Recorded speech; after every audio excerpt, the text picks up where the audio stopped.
I just wanted a nice bit of pavement to run in on, and this is so spiky and gravelly.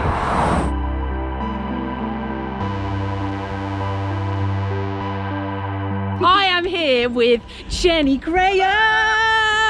Now Jenny holds the world record, bouncy, for being the fastest round the world cyclist.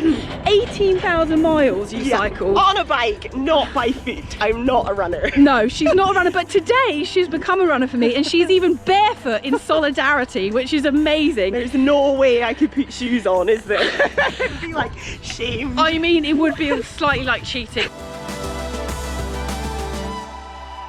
So I'm in the first few weeks of this Barefoot Britain madness, and in your first few weeks of cycling around the world, because it was a long trip, were there any sort of memorable defining moments where you thought, right, I need to change tactic, or you changed your mindset, or something you did differently?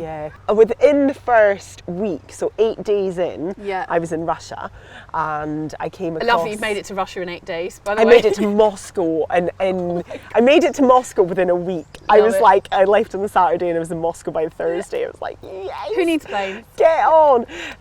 So I was going through there, and it just got, like, the roads got crazy busy, like so crazy that I was getting just thrown off them, like, constantly. And like I was, trucks? Huge trucks. You know, it's the Trans-Siberian Highway, so it's the main highway going across Russia. I was like, I can't, like, I sat on a doorstep and burst out crying and was just like, I can't keep going like this. I need to change what I'm doing. But I'm 8 days in to this massive trip that I've told everyone about. It's like, you know, here I am on this trip, and it's a bit busy. It's a bit busy, guys. And so I knew that I had to change tack, and, like, you know, not carrying on was never an option, but I couldn't carry on like how I was. Yeah, something had to go. Because my biggest thing is like, are you being a bit, like, are you being, you know, not weak, that's the wrong word, but are you going for an easy life? Are you being a bit soft making this decision? I always have that thought. I'm like, enough, you've gone soft. Well, yesterday were hard, today you're soft. I'm like, hang on, how am I soft? Good. And then you're like, well, I never take the soft option. I can never do that to myself. I wish I could. So the chances are you're not being soft, you're actually just looking after yourself so you can go further the next day. So I'm going to go through, I think, a lot more difficult times on the road ahead. When I hit those tough points, have you got one top tip for helping me overcome the really difficult points in the journey? I find humour in quite a lot of things. That got me through. So, I mean, you have got fantastic feet going on Thanks there. so much. Like, really Thanks. You hear that, white, grim Jenny says in you got places. great feet. Quite grim. It's like, you know, taking selfies of my feet when they were really sore.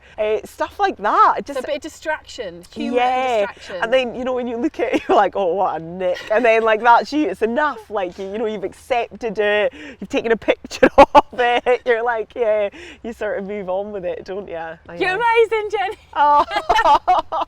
I love it. She's actually got fantastic feet for this kind of running, I have to say. Look at those puppies. Look at that top. Oh my gosh.